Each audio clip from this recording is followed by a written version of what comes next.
ఇక నిన్న ముఖ్యమంత్రి రేవంత్ రెడ్డి వెళ్ళినటువంటి సిద్దిపేట జిల్లాలో నర్మెటలో ఉన్నటువంటి ఆయిల్ ఫ్యామ్ ఫ్యాక్టరీని ఆయన ప్రారంభించుకుంటూ అక్కడ ఉన్నటువంటి మెదక్ ఎంపీ వస్తాడు కాబట్టి అక్కడ బీజేపీ నుంచి గెలిచినటువంటి రఘునందన్ రావుతో పాటు తుమ్మల నాగేశ్వరరావు అలాగే దామోదర రాజనరసింహ వివేక్తో పాటు పొంగులేటి శ్రీనివాసరెడ్డి ఆడున్నటువంటి ఎమ్మెల్యేలు వీళ్ళంతా కూడా నిన్న పాల్గొనడం జరిగింది. నవీన్ యాదవ్ కనపడతా ఉన్నారు, అలాగే సుదర్శన్ రెడ్డి, అక్కడ ఉన్నటువంటి మొన్న రాజ్యసభకు ఎంపికైనటువంటి వేం నరేందర్ రెడ్డి, వీళ్ళంతా కూడా అక్కడ ఉండడం జరిగింది.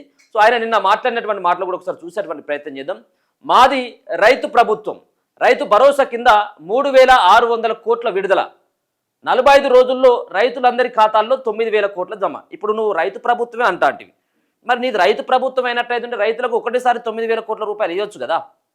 సరే నిజంగానే నువ్వేమైనా ఈ 3,000 కోట్ల 3,400 కోట్ల రూపాయలు ఏమైనా అదేమైనా ఇచ్చేటువంటి డేట్ కన్నా ముందు ఇచ్చి ఏమైనా ఆపుతున్నావంటే అది కూడా కాదే. ఇప్పటికే 45 రోజుల నుంచి 2 నెలలు దాటిపోయింది. ఇప్పుడు నువ్వు ఇవ్వాల్సినటువంటి డేటే 2 నెలలు ఆల్రెడీ పొడిగించేసినవి అయిపోయింది. ఇప్పుడు మళ్ళీ ఇంకొక 2 నెలలు, నెల 15 రోజులు ఇంకా ఆగాలని చెప్పేసి అంటే అప్పటి వరకు రైతులకి వాళ్ళు పెట్టుబడి సాయం కింద అందించాల్సినటువంటి రైతు బంధు పైసలు, అవి రైతు భరోసా పైసలు. దేనికి ఇవ్వాలి నువ్వు పైసలు? రైతు భరోసాకి ఇవ్వాలి, రైతులకి పెట్టుబడి కోసమే ఇవ్వాలి కదా నువ్వు. రైతులు పెట్టుబడి అయిపోయింది, దున్నుడు అయిపోయింది, నాట అయిపోయింది, కోత అయిపోయింది, ఆల్రెడీ కళ్ళల్లో ఊడ్చకాడికి వచ్చింది, బత్తాలు నింపుకొని రేపు ధాన్యం కొనుగోలు కేంద్రానికి వచ్చేటువంటి అవకాశం ఉన్నది ఇంకొక 10-15 రోజులు అయితే. అంటే మొత్తం అంతా కూడా ధాన్యం అంతా కూడా మళ్ళీ కాంటాలు పెట్టి ధాన్యం కొనుగోలు కేంద్రంలో మీ ప్రభుత్వానికి కాంట పెట్టేంత వరకు కూడా నువ్వు పైసలు వేయవన్నట్టు లెక్క. సో అది ఇదంటే రైతు ప్రభుత్వం అట. సరే రైతు ప్రభుత్వం అంటే ఈ రైతు ప్రభుత్వంలో రైతుల కోసం గతంలో కేసీఆర్ 2,500 కోట్ల రూపాయలు ఖర్చు పెడితే ఇప్పుడు నేను 5,550 కోట్ల రూపాయలను ఖర్చు పెడుతున్న ప్రతి నెల అని చెప్పేసి నిన్న చెప్పుకొచ్చేటువంటి ప్రయత్నం చేసిండు. సో లాభసాటి వ్యవసాయంతోనే బంగారు తెలంగాణ, రైతులు పంట మార్పిడి విధానం పాటించాలి అంటే ఇక ఒరే ఏకని చెప్తున్నావు. మరి ప్రతి గ్రామాన్ని అంకాపూర్లా తీర్చిదిద్దాలి, సిద్దిపేటపై ఎలాంటి వివక్ష చూపం, వచ్చే ఎన్నికల్లో కాంగ్రెస్ ఎమ్మెల్యేలను గెలిపిస్తే మంత్రిని చేస్తారని వెల్లడి. ఎక్కడి నుంచి? సిద్దిపేట నుంచి. నర్మేటలో ఆయిల్ ఫామ్ ఫ్యాక్టరీ నిన్న ప్రారంభించడం జరిగింది. నిన్న రైతు భరోసా నిధుల విడుదల చేస్తున్నటువంటి ముఖ్యమంత్రి రేవంత్ రెడ్డి అలాగే పక్కన కూడా మంత్రులు కూడా ఉన్నారు. సో ఈ ల్యాప్టాప్ ద్వారా 3,400 కోట్ల రూపాయలకి ఒకేసారి రైతుల ఖాతాల్లోకి ఇవాళ జమ కాబోతా ఉన్నాయి అన్నట్టు. నిన్న ఆదివారం కాబట్టి కాలేదు, ఇవాళ అయితే. ఆర్థిక పరిస్థితులు అనుకూలించకుండా రైతుల సంక్షేమానికి పాటుపడుతున్నామని తమది రైతు ప్రభుత్వం అని సీఎం రేవంత్ రెడ్డి అన్నారు. రైతు పండించిన ప్రతి గింజను కొని వారి కళ్ళలో ఆనందం చూడాలన్నదే తమ ధ్యేయమన్నారు. నిన్న సిద్దిపేట జిల్లా నంగనూరు మండలం నర్మేట గ్రామంలో 300 కోట్లతో నిర్మించినటువంటి ఆయిల్ ఫామ్ ఫ్యాక్టరీని నిన్న ముఖ్యమంత్రి ప్రారంభించిండ్రు. అలాగే 70 లక్షల మంది రైతు ఖాతాల్లోకి 3,600 కోట్ల రైతు భరోసా నిధులు విడుదల చేసిండ్రు. తర్వాత జిల్లాలో 7,775 కోట్ల విలువ చేసే వివిధ అభివృద్ధి పనులను ప్రారంభించడంతో మరికొన్ని కొత్త పనులకు శంకుస్థాపన చేశారు. ఈ సందర్భంగా ఏర్పాటు చేసిన సభలో సీఎం మాట్లాడారు. అభివృద్ధికి ఆర్థిక పరిస్థితులు అవరోధం కాకుండా చూసుకొని సిద్దిపేట గడ్డపై నుంచి రైతు భరోసా నిధులు విడుదల చేస్తున్నామని తెలిపారు. 45 రోజుల్లో రైతులందరి బ్యాంకు ఖాతాల్లో 9,000 కోట్ల రూపాయలు జమ అవుతాయని చెప్పారు. గత ప్రభుత్వం ప్రతి నెల రైతుల కోసం 2,533 కోట్లు ఖర్చు చేస్తే తమ ప్రభుత్వం నెలకు 5,500 కోట్లు ఖర్చు చేస్తుందన్నారు. పంట నష్టపోయిన రైతులను ఆదుకునేందుకు 1.40 లక్షల కోట్లు ఖర్చు చేశామన్నారు. ఎద్దేర్చిన వ్యవసాయం, రైతేర్చిన రాజ్యం సుభిక్షంగా ఉన్నదని తాను బలంగా నమ్ముతున్నానని తెలిపారు. దేశంలో వరి ఉత్పత్తుల్లో తెలంగాణ నంబర్ 1గా నిలవడం సంతోషకరమని, కానీ రైతులు పంట మార్పిడి విధానం అనుసరించాలని, అన్ని రకాల పంటలు పండించాలని సూచించారు. గతంలో ప్రాంతాల వారీగా పంటలు పండించేవారని, హైదరాబాద్ పరిసర ప్రాంతాల్లో పండ్ల తోటలు ఎక్కువగా ఉండేవని చెప్పింది. అంటే ఇప్పుడు మళ్ళీ ఈ రైతులకి ఇది కూడా ఒక మాట అన్నాడు, ఇది అల్కగా ఉంటుంది, రైతులకి కష్టంగా ఉండదు కాబట్టి చాలామంది వరేస్తూ ఉన్నారని చెప్పేసి. అది మొదటి నుంచి కూడా తెలంగాణలో ఎక్కువ పంట మొక్కజొన్నతో పాటు వరి, పత్తి మాత్రమే పండుతూ ఉంటుంది. అట్లాంటిది రైతులకి ఇప్పుడు వరి సాగు చేయొద్దు అన్నటువంటి, అంటే వరిని ఎవరు కూడా కొనట్లేదు, కేంద్రం కూడా కొనట్లేదు ఎక్కువ మొత్తంలో, కాబట్టి ఇబ్బంది అవుతుంది, కాబట్టి పంట మార్పిడి చేయాల్సినటువంటి అవసరం ఉందనేది ఆయన చెప్పదలుచుకున్నాడు. సో మొత్తానికైతే మాత్రం 45 రోజుల్లో ఆయన పైసలు ఇస్తారట. 45 రోజులు. మరి 45 రోజులు ఎందుకో అర్థం కావట్లేదు. నేను ఆయన మాట్లాడినటువంటి మాట ఒకసారి కూడా చూపేటటువంటి ప్రయత్నం చేస్తా. 45 రోజుల్లో మిగతా సంబంధించి ఇవాళ మార్చి 22 తారీఖు నాడు మనం ఉన్నాం. 45 రోజుల్లో 9,000 కోట్ల రూపాయల రైతు భరోసా 70 లక్షల రైతుల ఖాతాలలో వేసి రైతుల కళ్ళల్లో ఆనందం చూడాలి. ఈ దాదాపుగా ఇవాళ మార్చి 22 తారీఖు నాడు మనం ఉన్నాం. 45 రోజుల్లో 9,000 కోట్ల రూపాయల రైతు భరోసా 70 లక్షల రైతుల ఖాతాలలో వేసి రైతుల కళ్ళల్లో ఆనందం చూడాలి. ఈ దాదాపుగా విన్నారు కదా, ఇది ఏది నిన్న ముఖ్యమంత్రి ఆ సభ ద్వారానే ఆయన నోటి నుంచే చెప్పినటువంటి మాట ఏంటిది, 45 రోజులలో 9,000 కోట్ల రూపాయలని. సో అర్థమైపోయింది కదా. ఎవరైనా కానీ ఇలా ఏమైనా పైసలు వచ్చినాయో లేదో ఇలా అకౌంట్లో ఒకసారి చెక్ చేసుకోర్రి, వచ్చినాయో లేదో మీకు తెలుస్తుంది. ఇక రాకపోయినట్టయితే ఎకరం గతంలో పడి ఇప్పుడు పడినట్టయితే అగ్రికల్చర్ ఆఫీస్లోనో లేకపోతే బ్యాంకుకి వెళ్ళైనా ఒకసారి మీరు సంప్రదించేటువంటి ప్రయత్నం చేయండి, గందరగోళం కావద్దు. సరే, మొత్తానికైతే ఎకరం వరకు ఉన్నటువంటి రైతులకు మొత్తం అంతా కూడా దాదాపు 70 లక్షల మందికి ఇలా పైసలు పడబోతా ఉన్నాయి. 3,443 కోట్ల రూపాయలేమో వాళ్ళ యొక్క అకౌంట్లో జమ కాబోతా ఉన్నాయి అన్నట్టు. కానీ మిగతా పైసలు మరి 2 ఎకరాలకు 3 ఎకరాలకు ఎప్పుడు వస్తాయి సార్ అంటే నేనేం చెప్పలేను. రేవంత్ రెడ్డి వేస్తాడా చేయడం మరి నిజంగా చెప్పండి అంటే అది కూడా మనకు తెలియదు. కానీ 9,000 కోట్ల రూపాయలు మాత్రం 45 రోజుల్లో ఇస్తామని చెప్పేసి అయితే ఆ మాట అయితే అన్నాడు. చూడాలి మరి అది 45 రోజులు అవుతుందా లేకపోతే అది 400 రోజులు అవుతుందా అది నేనైతే చెప్పలేను. నిన్న ఆయన వేసినటువంటి పైసలు కనుక చూసినట్టయితే తొలి విడతలో రాష్ట్రంలో ఎకరం వరకు ఉన్నటువంటి భూములున్న రైతులందరికీ ప్రభుత్వం పెట్టుబడి సాయం అందించింది. ఆదివారం నర్మెటలో ఆయిల్ ఫామ్ ఫ్యాక్టరీని ముఖ్యమంత్రి ప్రారంభించి తర్వాత జరిగినటువంటి సభలో సీఎం రైతు భరోసా నిధులు విడుదల చేసిండు. తొలి విడతగా 68,89,955 మంది రైతులకు రైతు భరోసా అందించిండు. 57,44,907 ఎకరాలకు 57,44,907 ఎకరాల 19 గుంటలకు ఆ నిధులు రిలీజ్ చేసిండు. రైతులందరికీ ఎకరం వరకు 3,446.94 కోట్లు కూడా విడుదల చేయడం జరిగింది ఎకరం లోపు ఉన్నటువంటి రైతులకి. ఇది అంతా కూడా ఆదివారం నిన్న బ్యాంకు సెలవు కావడంతో సోమవారం అంటే ఇవాళ రైతు బ్యాంకు ఖాతాల్లోకి ఆ నిధులు జమ కానున్నాయి. మరో 45 రోజుల్లో మిగతా 5,400 కోట్లను మరో 2 విడతల్లో జమ చేయనున్నారు. ఎకరానికి ఏడాదికి 12,000 నిధులు కాగా యాసంగి సీజన్కు సంబంధించినటువంటి ఎకరానికి 6,000 చొప్పున నిధులు రైతులకు అందుతున్నాయి. వాళ్ళేమో 15,000 అని చెప్పిళ్ళు, గతంలో మేనిఫెస్టోలో పెట్టింది 15,000 ఇస్తామని, కానీ ఇక్కడ 12,000కి కుదించిళ్ళు. మొత్తానికి ఇంకా 5,400 కోట్ల రూపాయలు ఇంకా పెండింగ్లోనే ఉన్నాయి. అది ఎప్పుడు, ఏప్రిల్ అంటే వచ్చే నెల 20వ తారీఖు వరకు కొన్ని పైసలు 2వ విడత, అలాగే దాని తర్వాత ఏప్రిల్ చివరికల్లా మిగతా పైసలు వేస్తామనేది ఏప్రిల్ చివరికల్లా. మొత్తానికి అయితే 45 రోజుల పీరియడ్ అయితే పెట్టిండు. రైతు భరోసాలో నల్గొండ టాప్ ఉన్నదట. రైతు భరోసా నిధుల్లో నల్గొండ జిల్లా టాప్గా ఉన్నదట.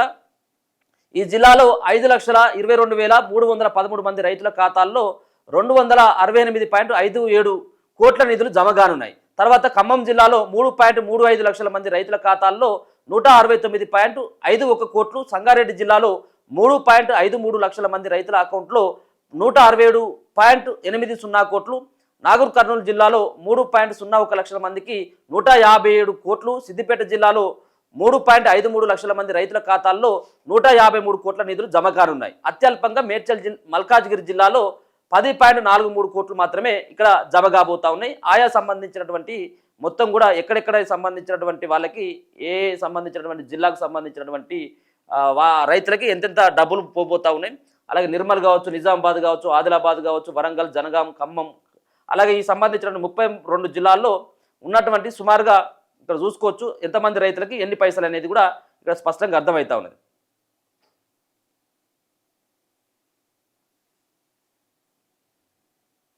ఇక్కడ మొత్తం కలిసి 3,44,69,000 కోట్ల రూపాయలేమో జమ కాబోతా ఉన్నాయి. నిన్న మొత్తం రైతులకు ఎంత అంటే 68 లక్షల మందికి 68,89,000 మందికి ఈ యొక్క పథకం ద్వారా లబ్ధి చేకూరుంది అన్నట్టు.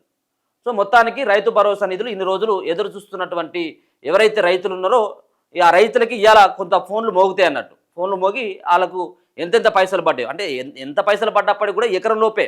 ఒకవేళ కనుక ఎకరం వరకు కట్ ఆఫ్ చేసుకొని, ఇప్పుడు 3 ఎకరాలు ఉన్నటువంటి రైతు ఏవైతే ఉన్నారో ఆ రైతుకు 1 ఎకరం వరకు కట్ ఆఫ్ చేసి ఆయనకు 6,000 మాత్రమే పడతాయి. అరెకరం అంటే 20 గుంటలు ఉంటాయి కదా, ఈ 20 గుంటలలో ఎంత పడాలో గంతే పడుతుంది. 20 గుంటల్లో అంటే 6,000 ఇస్తున్నాడు కాబట్టి దానిలో 3,000 పడతాయి. 20 గుంటలకు 3,000 రూపాయలు పడతాయి. ఒకవేళ కనుక ఇక 10 గుంటలు ఉన్నట్టయితే ఉంటే ఇక మనకు తెలిసిగా అది 1,500 ఏమో పడతాయి. ఇట్లా అంటే గుంటకింత అని చెప్పేసి లెక్క. ఇదంతా కూడా ఎకరం ఉన్నట్టయితే 6,000, 2 ఎకరాలు ఉంటే 12,000. కాబట్టి ఎన్ని ఎకరాలు ఉన్నా కానీ రైతుకు మాత్రం 6,000 మాత్రమే పడతాయి. ఇది గుర్తుంచుకోవాలి. అది రైతు భరోసాకు సంబంధించినటువంటి విషయం. ఇక నిన్న ఆడబిడ్డలను ఆర్టీసీ బస్సులకు యాజమాన్యం చేసినాం. తమ ప్రభుత్వం ఆడబిడ్డలకు ఆర్టీసీ బస్సుల్లో ఉచిత ప్రయాణ సౌకర్యం కల్పించడమే కాకుండా వారిని ఆర్టీసీ బస్సులకు యజమానులను చేసిందని ముఖ్యమంత్రి అన్నారు. ప్రస్తుతం మహిళా సంఘాల్లో 65 లక్షల మంది సభ్యులు ఉన్నారని, వారి సంఖ్య 1 కోటి మందికి చేర్చి అందరినీ కోటీశ్వరులను చేయడమే ప్రభుత్వం. ఇప్పుడు మీరు రేవంత్ రెడ్డి గారు ఈ కోటీశ్వరులను చేస్తాం, లక్షాధికారులను చేస్తాం, ఈ మాటలు ఉద్దర మాటలన్నీ కూడా బంద్ చేయరు. ఎందుకంటే ఇప్పుడు మీ ప్రభుత్వంలో 2.5 సంవత్సరాలు అయిపోయింది. ఇప్పటికే మీ దాంట్లో ఏ మహిళలు కోటీశ్వరులు అయిపోయారు?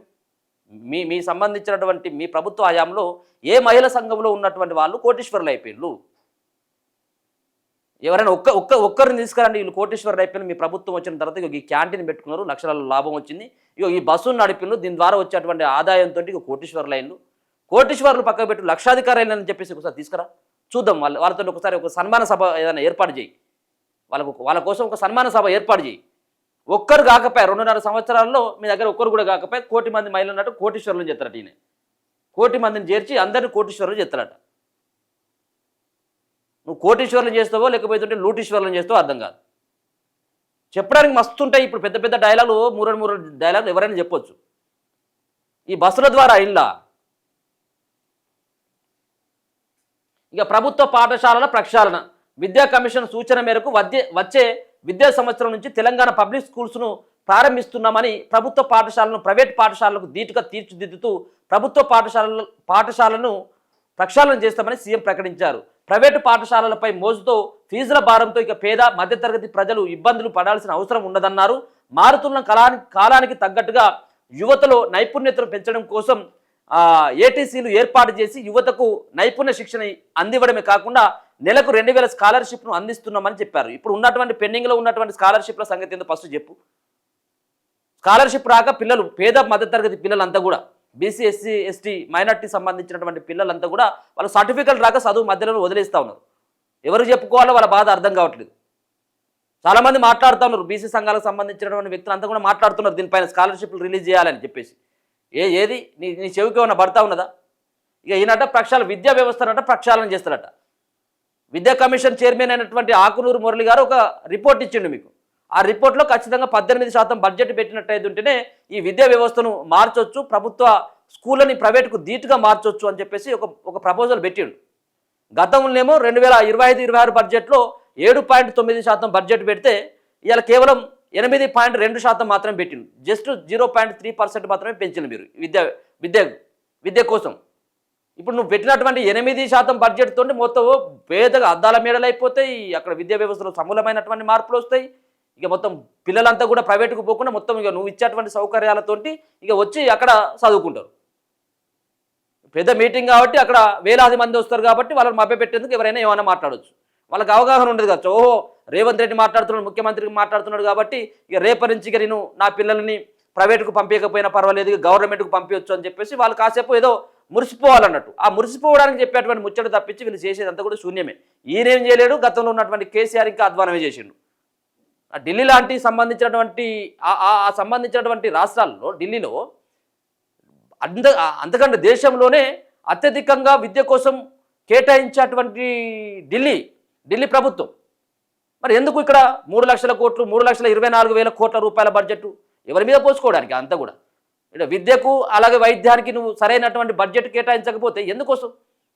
ఇలా వాటి కోసమే కదా ఇలా ఇక్కడ ఉన్నటువంటి రాష్ట్రంలో ఉన్నటువంటి ప్రజలంతా కూడా ఎక్కువగా తగలేసేది వాటిపైనే, విద్యకు అలాగే వైద్యానికే తగలేస్తూ ఉన్నారు. సగం పైసలు వాళ్ళు చేసినటువంటి కష్టార్జితం అంతా కూడా దానికే పోతా ఉన్నది. ఇక వాళ్ళు అది లేదు, దానిపైన ఆలోచన లేదు, కేవలం మాటలు మాత్రమే ఇక్కడ పరిమితం అయిపోయింది అన్నట్టు. పేద మధ్యతరగతి ప్రజలు ఇబ్బంది పడకుండా ప్రైవేట్ స్కూల్లో ఏం చేసినావు నువ్వు? ఏం తగ్గించినావు? అత్యధికమైనటువంటి దోపిడీ ఉన్నటువంటి రాష్ట్రం ఇది. ప్రైవేటు యాజమాన్యాలంతా కూడా ప్రైవేటు స్కూల్స్, ప్రైవేటు కాలేజీలు అత్యధికంగా దోపిడీకి పాల్పడుతున్నటువంటి రాష్ట్రంలో నెంబర్ 1 రాష్ట్రం తెలంగాణ రాష్ట్రం. నువ్వు దీన్ని కట్టడి చేయకుండా ఇక దీన్నట్టు ఇక ప్రైవేట్ స్కూళ్ళకు సంబంధించిన దాన్ని కట్టడి చేస్తామని చెప్పేసి ఆయన నిన్న చెప్తా ఉన్నాడు. ఇక కాంగ్రెస్ ప్రభుత్వం రైతులకు ఆపన్న హస్తం అని చెప్పేసి ఈ తుమ్మల మాట్లాడుతూ ఉన్నాడు. అన్నం పెట్టే రైతుకు కాంగ్రెస్ ప్రభుత్వం ఆపన్న హస్తం అందిస్తుంది. ఇక్కడేమో రైతులకేమో ఆపన్న హస్తం అన్నం పెడుతున్నాం, అక్కడేమో వెలుగు మాటలనేమో ఉన్నటువంటి అన్నం గిన్నెల కానించి జేసీబీలతో బయటికి నెట్టేసి అన్నం గిన్నెల కానించి ఆడ వండుకున్నటువంటి గిన్నెలు కూడా దాంట్లోనే వెళ్ళిపోయినాయి వాళ్ళు కూర్చున్నటువంటి సంబంధించిన మట్టి పెట్టెల మధ్యలో. నిన్ను ఖమ్మం ప్రజలు వదిలిపెట్టరు ఎట్లయినా కానీ. తుమ్మల గారు ఇదేదో ఇక నిన్న ఈ తుమ్మలని ఒకటే పొగుడుతా ఉన్నాడు ముఖ్యమంత్రి రేవంత్ రెడ్డి. ఈయనకు డాక్టరేట్ ఇవ్వాలని చెప్పేసి ఇచ్చుకోమని నీ ప్రభుత్వం ఉన్నది ఏ పేరు ఒకటేందుకు 10 ఇవ్వు నీకు, ఆయనకు ఒకటి, ఇక్కడ ఉన్నటువంటి పొంగులేటి శ్రీనివాసరెడ్డికి ఒకటి, ఇంకెవరైనా మీ అన్నదమ్ములకు ఏమైనా ఉన్నట్లయితే ఇంకెవరు మిగిలిపోయినట్లయితే అది కూడా ఇచ్చుకోవాలి.